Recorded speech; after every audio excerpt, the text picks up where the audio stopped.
Somewhere in the world, a new mother is giving birth at the age of 16 without having the slightest idea of how to raise a child. Somewhere else, a teen has discovered he has AIDS, and his life will be shortened so much that his parents will now outlive him. What if I told you there was an effective way to save these children, one that would do nothing but good?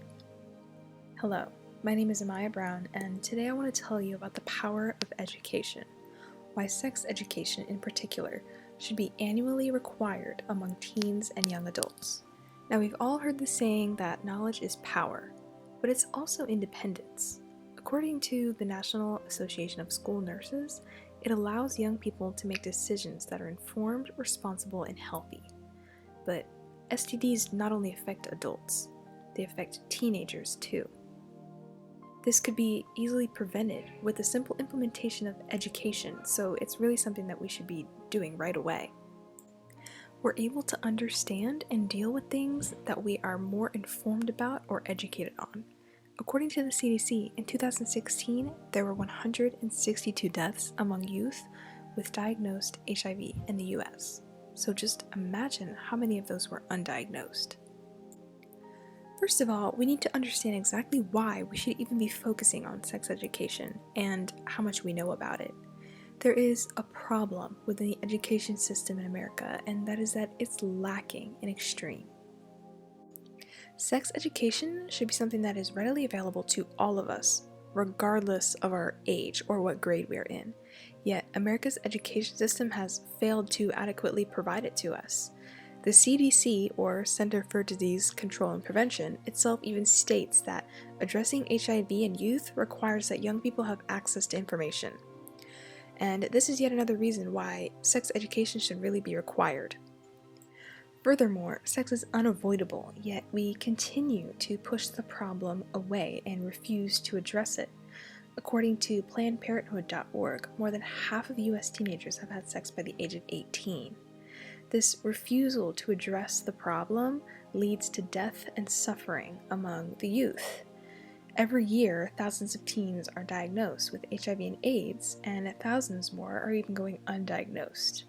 Among that small group of teens who were in 2017, youth aged 13 to 24 made up 21% of the new HIV diagnoses. Now at this point you might be asking, okay, what does all of this information prove against the arguments? What's the other side of this conversation?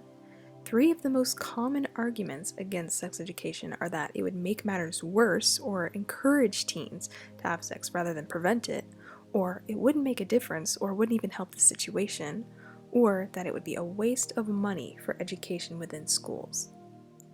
Now, all of these arguments are either invalid or simply not true. It's not about inhibiting sex, it's about encouraging and informing teens on its safety and effects, especially because it's a natural part of life. According to PlannedParenthood.org, sex education helps middle and high schoolers prevent both unintended pregnancy and STDs. Rachel Rubenstein says in her article entitled Sex Education Funding Facts Not Fear that in 2015, 36 states together received only $75 million in funding sex education, yet the US spent a total of $3.8 trillion that year. Considering the fact that these numbers do not compare, that just proves furthermore that sex education is not a waste of money.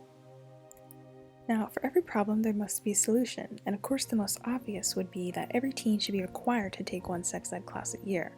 However, because that might not be possible as of yet, teens should be able to have a say in whether or not they want to participate in that class, rather than it being completely up to the parent. Better sex education provides so many incredible benefits that it's a wonder why we haven't implemented it sooner. According to the National Association of School Nurses, it provides higher rates of academic success for students, increased knowledge about healthy relationships, and aids in protecting overall student health. Furthermore, they also state that sexual health education provides accurate, complete, and developmentally appropriate information. So now that we know that there is a problem, the next most important step is to think, what can I do to be a part of the solution? And I say that the best way is to advocate for sexual education on social media. Whether it's on Twitter, Facebook, or Instagram, you should be speaking your mind and starting a conversation with those who might disagree. We as a people deserve to be informed and educated on things that are part of our everyday life, and children especially deserve this because their lives are at stake and their well-beings are being affected by this lack of knowledge. When you come together as a community, change is bound to happen, and it's your decision if you want to be a part of that solution.